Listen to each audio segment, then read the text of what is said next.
एका निवांत दुपारी मध्य प्रदेशच्या शिवनी जिल्ह्यातील छोट्याशा बाजारात एक स्त्री तिच्या 2 मुलांना घेऊन भाजी खरेदी करत होती। तिचा चेहरा थकलेला दिसत होता, पण मुलांसाठी डोळ्यात प्रेमाचा झरा होता। ही होती पूजा यादव, 2 मुलांची आई, घटस्फोटित परंतु अत्यंत कष्टाळू। तिच्या मुलांचे नाव मयंक आणि दिव्यांश, एक 4थीत तर दुसरीत शिकणारा। पूजा स्वतः मजुरी करून संसार चालवत होती। ती रोज सकाळी मजुरीसाठी निघायची। दोन्ही मुलं शाळेत जात। संध्याकाळी घरी आलं की तिने एकमेकांच्या कुशीत विसावत। पण या छोट्याशा शांत आयुष्याच्या मागे कुठेतरी एक वावटळ तयार होत होतं। पूजाचा एक नातेवाईक भोजराम बेलवंशी, गावाकडचा तिचा भाऊजी म्हणजे तिच्या बहिणीचा पती। भोजराम वेळोवेळी पूजाच्या घरी यायचा। तो तिच्या संसारात रस घेतोय असं अनेकांना वाटायचं, पण पूजा त्याच्याकडे केवळ एक आप्त म्हणून पाहायची। भोजराम मात्र वेगळ्या नजरेने तिला बघायचा।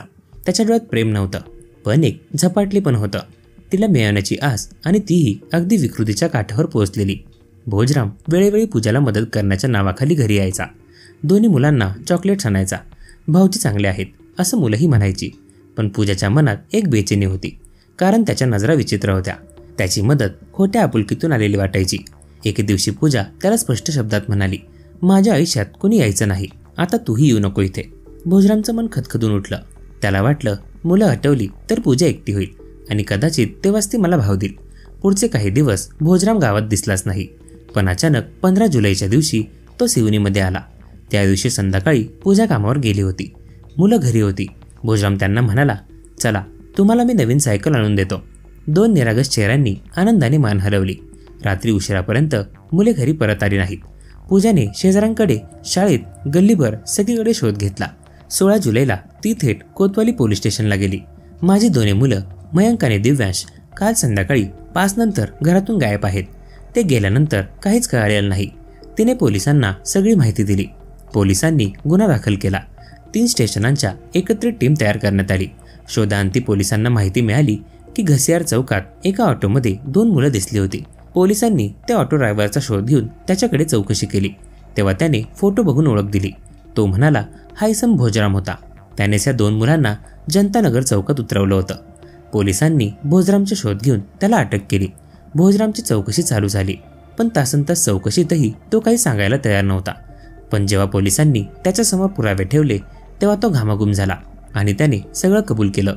तो म्हणाला, मी मुलांना बहाण्याने घेऊन गेलो। माझा मित्र यशसह आम्ही अंबाबाई जंगलात गेलो।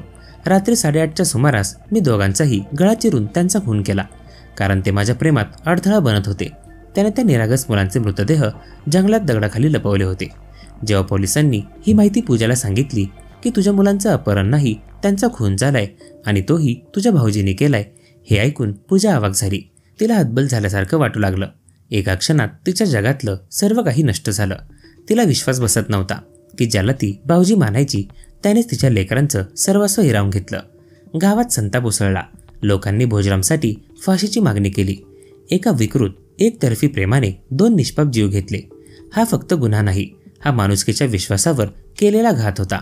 एकट्या स्त्रियांना मदतीच्या नावाखाली मानसिक छळ करणारे कितीतरी भोजराम आपल्या भोवताली आहेत। ही घटना सांगते की प्रेम जर मी तुला मिळवलंच पाहिजे या हट्टात बदललं तर ते प्रेम उरत नाही, ते पाशवी आसक्त बनतं। भोजरामने जे केलं ते प्रेम नव्हतंच, ते एक आंधळं, अहंकारी आणि विकृत स्वत्व होतं। खरं प्रेम दुसऱ्याच्या निवडीचा आदर करतं, स्वतःचं स्वार्थी समाधान नाही शोधत। जोपर्यंत प्रेमात स्वतःला मिळवणं हेच ध्येय असेल तोपर्यंत ते प्रेम नसतं, ते जखम करणारी वासना असते। भोजरामने पूजेच्या नाहीला गांभीर्याने घेतलं नाही। समाजात अजूनही अनेक पुरुष असे आहेत जे नकारलाही हो मानतात।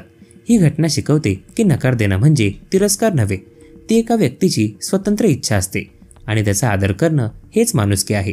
घटस्फोटित मुलांना सांभाळणाऱ्या, मजुरी करणाऱ्या पूजेसोबत भोजरामने जणू सहानुभूतीच्या मुखवट्याखाली संबंध ठेवला, परंतु त्याच्या मदतीमागे आत्मीयता नव्हती। त्याच्या मनात एक हिशोबाची आणि मालकी गाजवणारी भावना होती। समाजात अशा अनेक स्त्रिया असुरक्षित आहेत, कारण काही पुरुष त्यांच्या अशक्ततेचा गैरफायदा घेतात।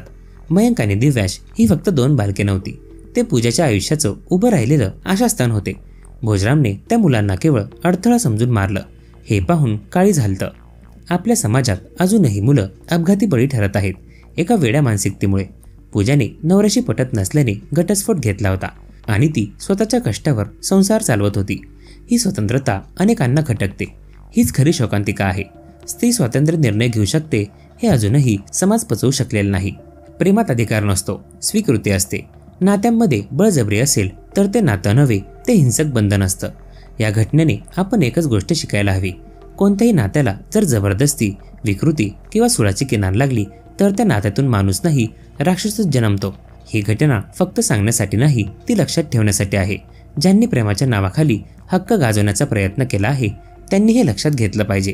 कारण प्रेमात सर्वप्रथम स्वतःचं नियंत्रण असावं लागतं, दुसऱ्याचं नव्हे. दरम्यान याबाबत आपल्या काय प्रतिक्रिया आहेत ते कमेंट करून नक्की कळवा.